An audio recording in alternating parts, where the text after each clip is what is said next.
Welcome to Chamber Chat. I'm Judy Taylor, President of the Habersham County Chamber of Commerce. Thank you for joining us. My guests today include Philip Smith with Compass Pest Management, Dr. Eric Spivey, pastor of First Baptist Church Cornelia, and Mary Gatlin Ratchford with Trinity Classical School. And my first guest is Philip Smith. Welcome, Philip. Thank you, Judy. I'm glad to be here. Well, I am delighted to have you here. And you're here in two roles today, Philip. You're here representing your business, Compass Pest Management, and you are here also as the new 2018 chairman of the Chamber Board of Directors. Correct. In other words, Philip, you're my boss. Well, that's what I'm told. Yes, you are definitely my boss. So I appreciate that, and I am looking forward to working with you this year. And I think we have some big plans for the Chamber. We really do. I'm excited about this year.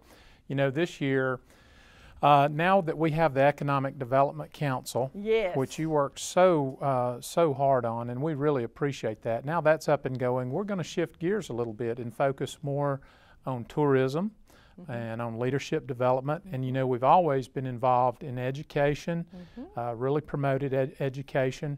So we're really excited about that this year. I am so excited because I have wanted more time to spend on just working on what particularly the small businesses need. Right, and we want to promote, you know, existing business. Our mission at the Chamber, of course, is to promote existing business and economic development, and also enhance the quality of life in Habersham County. Yes. So we're really going to work diligently toward that this year. Yes, and we'll have more time because of having Tim Lee, the economic developer. And I'm just excited about this year. And I'm going to tell you, and you know it, Philip, you know it as well as I do, Habersham County, in my opinion, is growing like weeds almost. It really is. And I tell people it's about to explode. And you know, Judy, the Chamber too, you may have mentioned this on previous shows, but we have, there's 104 chambers, I understand, in the Chambers of Commerce in the state of Georgia. And we are 5-star rated. Yes, we are. And there's only, I think, 8 of those. And then in the United States, there's, I think, 7,000 chambers, and we're in the top 205 that are accredited. So we've got a lot of exciting things going on in Northeast Georgia, particularly in Habersham County. Yes, we do. Thank you for bringing that out, too. I am very proud of that.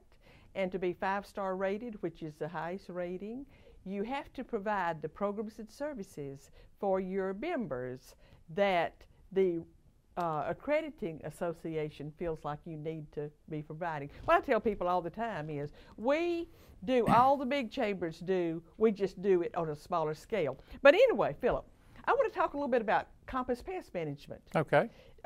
When did you start the business? I actually started in the pest control industry in January of '92. But I started Compass in Greenville, South Carolina, back in November of '95. And then we started that office, and then I moved my family back here to Northeast Georgia. We wanted to raise our family. Lisa, my wife, and I decided we wanted to raise our children here in Habersham in this area. We're so glad you did. So we're glad we did too. It wasn't a mistake, but we moved back here in 2002, and we're delighted that we're here working in this area.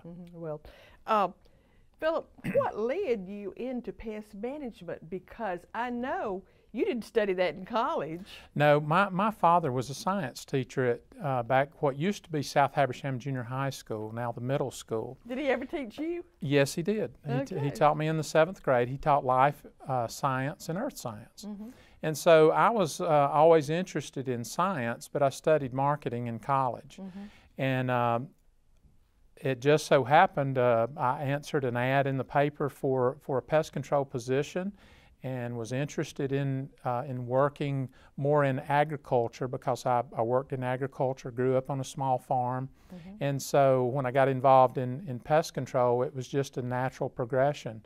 And so I never grew up thinking, hey, I want to be in pest control, but that's where I ended up. That's the part of agriculture I ended up in. Well, you've done well, and we're proud of you, Philip. Now, you are a shining example for entrepreneurship because you took a risk, you started from scratch. How many employees did you start with, and how many do you have now? And this is what builds our workforce. This is what builds jobs. Well, when I started by myself. I actually parked my truck on the street and started knocking on doors. And I did that for a year, and then I hired a person to help me. And then now here we are 26 years later, and we have 26 employees. That is remarkable. Congratulations. Thank You've done you. quite well. Now, you still have your office in South Carolina, too. That's correct. We have an office that services two offices that service the upstate of South Carolina, one in Greenville and one in Anderson, South Carolina. But then we also have an office here in Cornelia, and we service northeast Georgia from this area. And Philip, you were talking about you raised your family here. Now you have a daughter who just graduated from college recently, probably last May. She's actually getting ready to graduate this May. Oh, this May, okay. Right. Do you foresee that she will work in the family business? She is working in our Anderson office, both her and her new husband.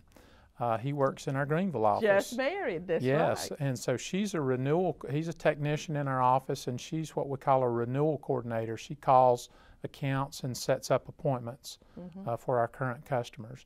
And then hopefully my son, he's graduating from high school this year. Maybe he will join the family business as well. It's a little early, but I don't know. Well, it's something certainly to think about.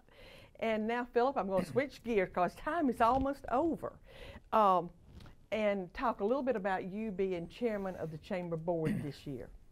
Okay. And I'm going to tell you congratulations or sympathy, whichever one you want to take. It's one or the other.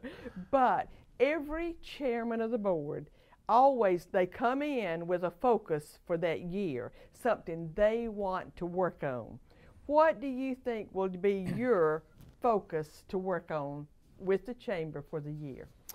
Well, I think one thing that we want to do, we've developed a junior chamber board. Yes.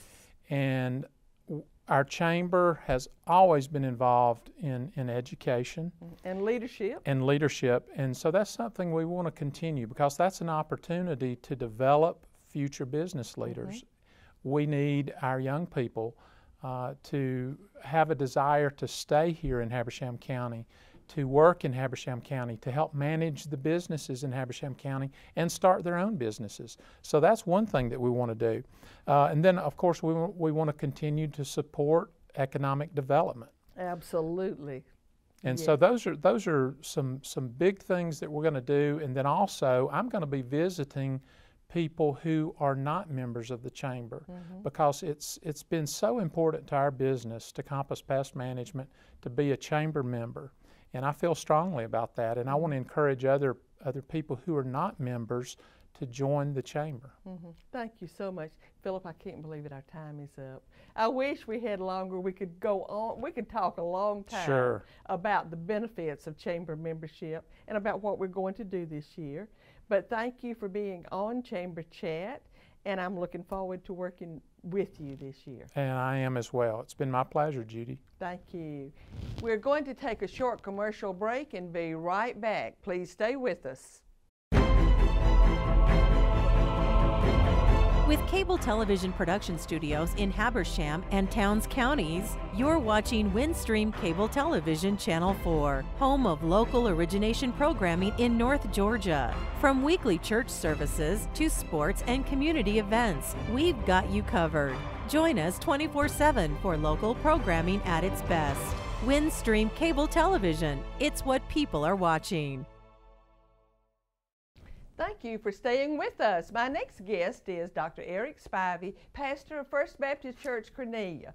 Welcome, Eric. Thanks, Judy. It's great to be here again. Well, I appreciate your being on. And Eric, your church and mine will be hosting a special conference in February. Yes. And I am so delighted that you're on today because I want you to tell everybody listening, and particularly our business leaders, what this conference is about in February. And I believe it's called Work as Worship Retreat. Yes, that's correct.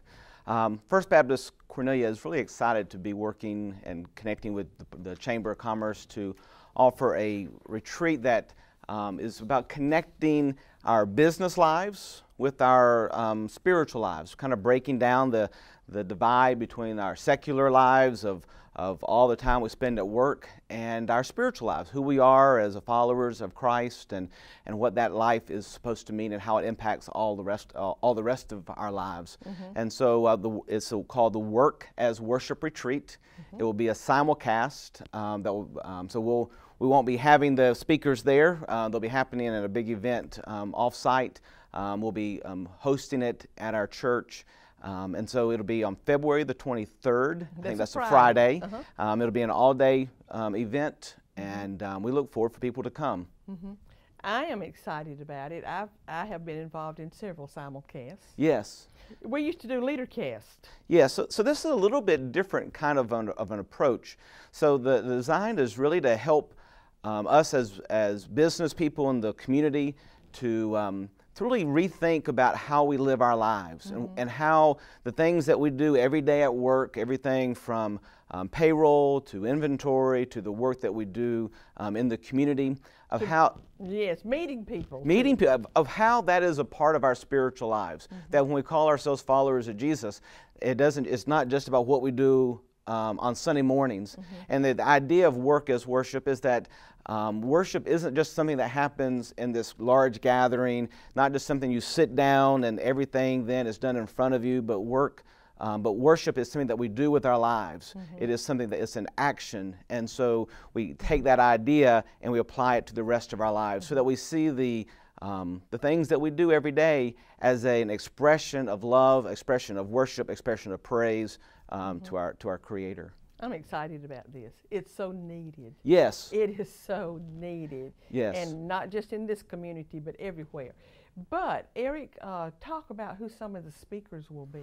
So there'll be a variety of speakers that are there. Several of them, most of them are actually CEOs or other key leaders from businesses around the country. So they're not preachers or... There'll be one or two, but the key ones are people who are living this out every day in their lives. One of the ones I'm most interested in is a man by the name of Joel Manby. Joel is the CEO now of SeaWorld.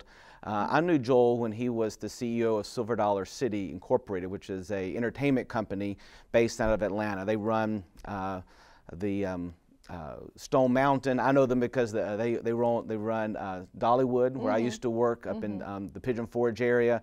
And so Joel has this active idea that his faith it's not something that sits back in his life, in his leadership life, but it sits on the very forefront.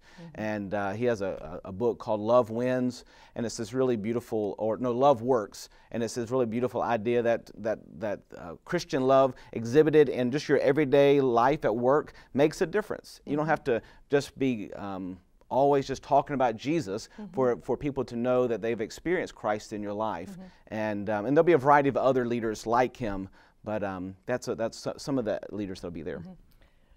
Well, is there a cost to attend? So it'll be a $25 cost. We'll have the registration on our website, fbccornelia.org, and we'll invite for leaders to come in, to bring their teams from work. Our church folks will be there.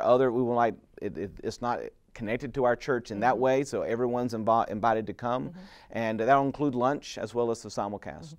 But well, now tell me, Eric, you work night and day as most pastors do. You get calls in the middle of the night and so forth. With your work schedule, why is it important to you for First Baptist Church Cornelia to host this? First Baptist Cornelia is connected to a lot of our vision, our mission is to love the world as God loves us. And I hear it every Sunday. Every Sunday, and that's how we are to be involved in the life of our community. We don't exist on a place on a map, but our church members are spread out everywhere every day in our work that we do, and our task is to connect to where people are living and how we can help them follow Jesus better.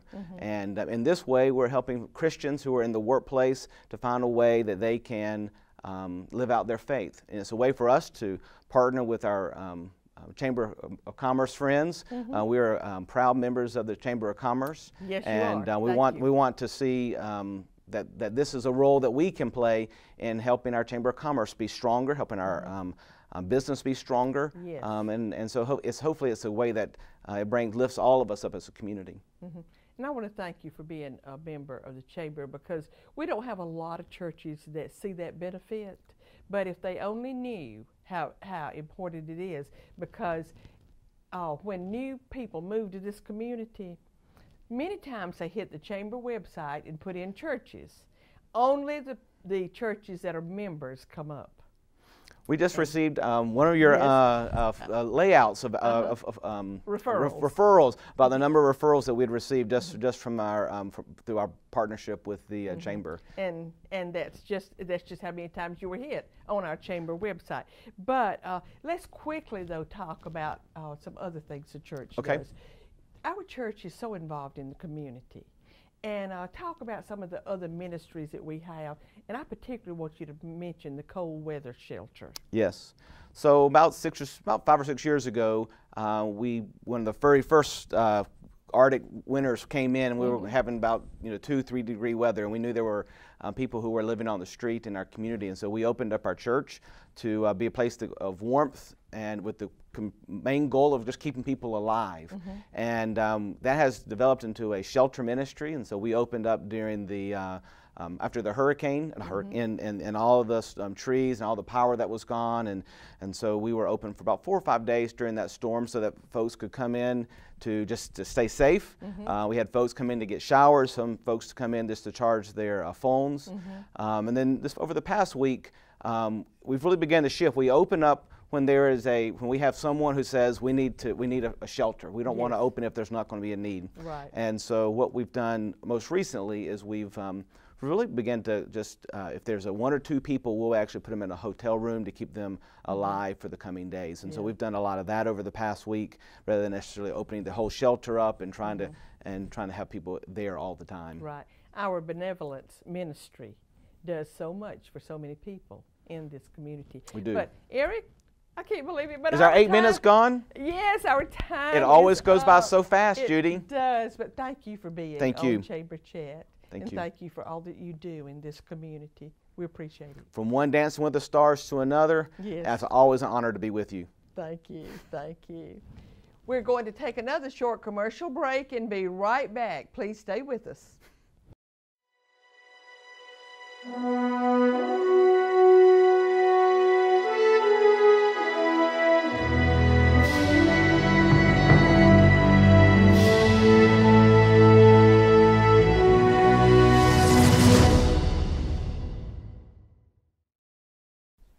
Thank you for staying with us. My last guest today is Mary Galen Ratchford with Trinity Classical School. Welcome, Mary Galen. Well, thank you. I'm excited to be here, Judy. I have been excited about having you on because I want you to explain to me and our audience just exactly what is a classical school. Well, a classical school is a little different than your typical school, mainly through our methodology and our curriculum, I think would be your 2 biggest differences. We gauge our teaching to a child's natural development. So our little ones and the younger grades are what we call in the grammar stage. They love to recite, they love to memorize, they love to give us all those facts. They're little sponges. So we teach them to that strength. When we get to the adolescent years, those fun middle school age children. Scary middle school age. Yes, and they love to argue and they love to reason through things. We use that dialectic and we teach them through logic. And so all of our subjects, we give them the opportunity to play to that strength of wanting to argue and wrestle with things. And then when we get to the high school years and they get past that adolescent phase, we're in what we call the rhetoric stage, and we work with the students to learn how to present themselves, how to defend what they believe and what they've learned. And so our students do a lot of presentations. They learn to speak well, and it really serves them well when they go off to college. The other part of a classical school that's different would be probably the curriculum we use. We do use the classics of Western literature and civilization. So For example, right now I'm teaching an ancient history class, and our students in high school are learning about Plato's Republic. We teach them the great works because we believe there's a reason why they're classics. They've stood the test of time. And so that's a little different than most schools would do. It's hard. The students have to wrestle with it. It's very rigorous, but they rise to the occasion. And so it's exciting. It is exciting. And I believe you also teach Latin. I do teach Latin, and that's the other area that's a little different. My students sometimes moan and say, "Why are you making me learn a dead language?" And I said, it's not dead. Latin is around us all the time. We use so many derivatives in English from Latin. I've even had students come back and tell me when they take their SAT or ACT test that Latin roots really help them with their vocabulary on those tests. So they learn that really learning to translate and to learn Latin is a helpful I know thing. it is. I have always wished I had studied Latin. I didn't. But that's our roots. That's where it's the roots of our vocabulary, really. It really is, and our students find if they go on and take a Romance language after that, for example, Spanish, which is so prevalent in our area, the Latin background helps them learn Spanish or French so much better because they have that foundation. Right. Well, it just sounds so interesting to me. Now, tell me, is Trinity Classical School accredited? We are accredited, and we have been throughout the history of the school by the Georgia Accrediting Commission.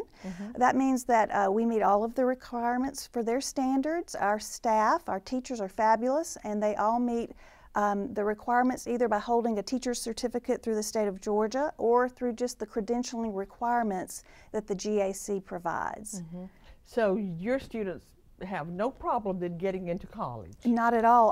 Our students, because we're accredited and because of our curriculum and what we do teach, they succeed and excel in college. I can't think of one who hasn't received a Hope Scholarship. Most qualify for very many more scholarships, and when I hear back from former students, they seem to have done really well, not only in college, but in their careers once they graduate. That is exciting. Well, now what grades do you serve? We serve kindergarten all the way up through 12th grade. So we have the full range, and it's really nice in a small school because we do provide some events where our older students can mentor our younger students, so it's a family atmosphere for those special events that we have in a community setting. So it's really exciting that they have that opportunity as well. Now, other than the classical distinction, are there other aspects of the school that are really different from the public school? Well, there are a few things. We are a Christian school. So we do tie in everything that we teach is from a biblical worldview.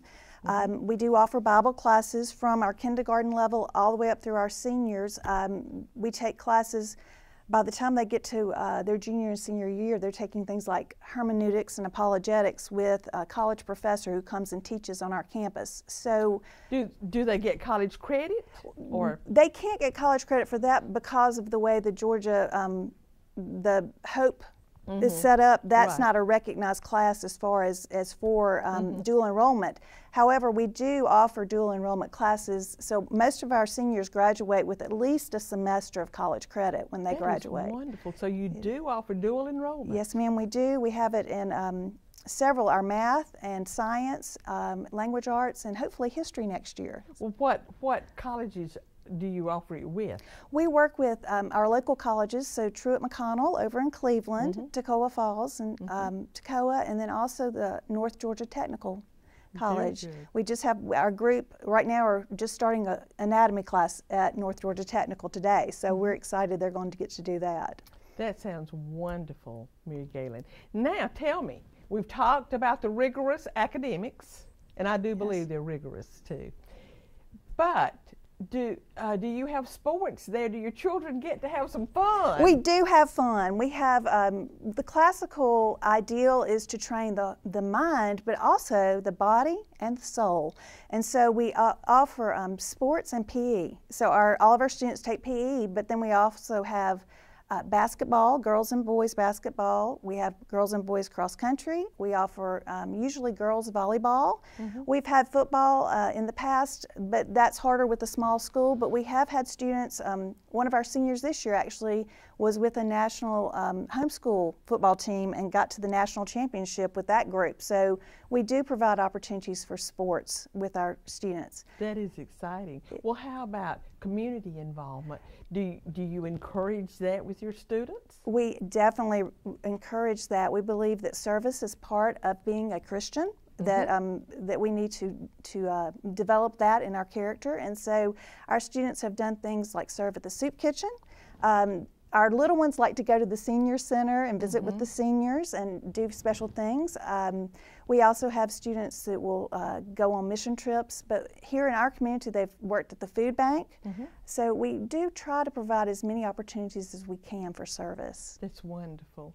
And quickly, because our time just flies, do you have any scholarships available for anyone who might be listening, but they're saying, I cannot afford to send my child to a private school? And that is a huge concern for families, we know. And so we do offer scholarships. The state-funded Georgia Student Scholarship Association, that's GASO. Pay It Forward is another state-sponsored program. And then we also have private scholarships for students. So I would say the majority of our students are on scholarship, and we do recognize that need as well. Mayor Galen, thank you so much for being on Chamber Chat today. It's been delightful having you. Well, thank you. I've enjoyed it. And I usually end with a quote. And my quote today is inspired by you and Trinity Classical School. And it is by Albert Einstein. Okay. And it says, education is what remains after one has forgotten what one learned in school. Thank you for being with us today. I will see you next time.